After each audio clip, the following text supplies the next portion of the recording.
The 2018 MLB regular season is already nearly 3 weeks old. It's still too early to be drawing conclusions, but there are lots of official games on the books. Around 10% of the season's games have been played.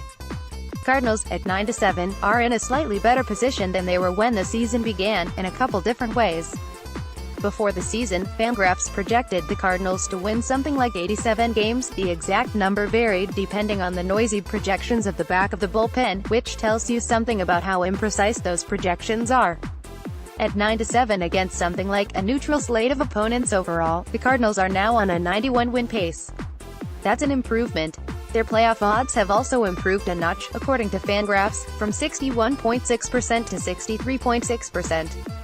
That increase would be more after a solid start, but unfortunately other wildcard contenders, most notably the Mets and Diamondbacks, though don't write off this Pirates team yet, surged out of the gates even more strongly, and their gains keep the Cardinals in a far from secure wildcard position.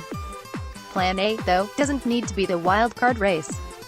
Plan A should be to avoid all that, and the automatic approximately 50% hit to World Series odds attached to playing in the wildcard game, by simply winning the NL Central.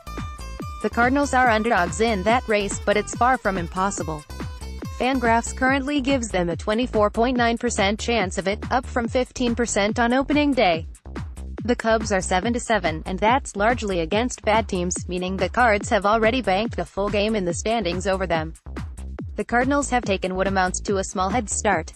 As I wrote in February, it wouldn't be that weird for the Cards to take the division despite projecting as a worse team than the Cubs. Projections are useful to the extent they prevent a 75 wins on paper team from mistakenly acting like an 85-win one in the offseason, or vice versa.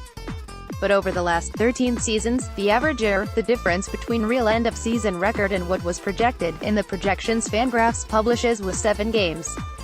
If the Cardinals finish 5 against their projections in 2018, and the Cubs finish -5, that should come as no huge surprise to anybody. It's not likely, but it's also not that weird. It's a normal amount of weird, for baseball. In that article, I focused on reasonable ways the Cardinals could overperform their projections in the aggregate and catch the Cubs on paper.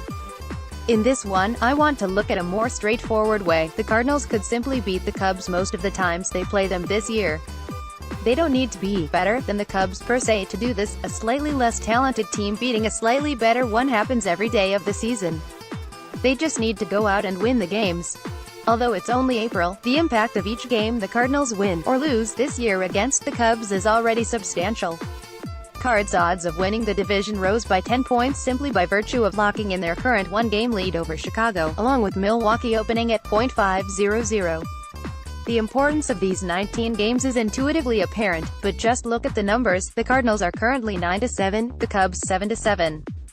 The Cardinals project as a 86-win true talent team per FanGraphs, and the Cubs as a 92 or 93-win team. If they play at those rates the rest of the year, starting with their current records, the Cardinals will finish with 86 to 87 wins and the Cubs with 91 to 92 wins. If the Cardinals win each 3-game series against the Cubs 2-1, and split the lone 4-game series, their season record against Chicago will be 12-7. If both teams play to their projections in all their other games, the Cardinals will end up at 88-89 wins, and the Cubs at 87-88. That by itself, with no need to assume the Cardinals are better than their current projections, or the Cubs worse than theirs, swings the division to the Cardinals. Looking at it another way, if the FanGraphs projections for the Cubs turn out exactly right against everybody but the Cardinals, .571 record the rest of the season, and the Cubs win the season series 11-8, the Cardinals would have to play .589 ball against everybody else to keep pace, a 95-win pace. If the Cubs take it 12-7, St. Louis needs a 98-win pace against all others. But if the Cardinals win the series just 10-9, they only need a 90-win pace against the rest of the league, i.e. their actual rate so far, basically. If they win at 11-8, that's 87, at 12-7 it's 85, and at 13-6 it's 82. If the Cardinals go 14-5 against their biggest rival, they can play under .500 against the rest of the league all year and still finish in front of Chicago, although they may well be hearing footsteps from others by this point. All this is academic because of course the teams will play all those other games in reality, and they very likely won't go the way they're projected to. the teams might be better or worse than their respective projections in terms of actual talent. You think Tommy Pham agrees with FanGraphs that he's only putting up 3.0 more WAR this year, and also might play better or worse than their actual talent levels would indicate. On top of all that, there's always the vagaries of luck and injuries. But the Cardinals start their first series against the Cubs today. Maybe it's snowing outside my window in Chicago as this post is published.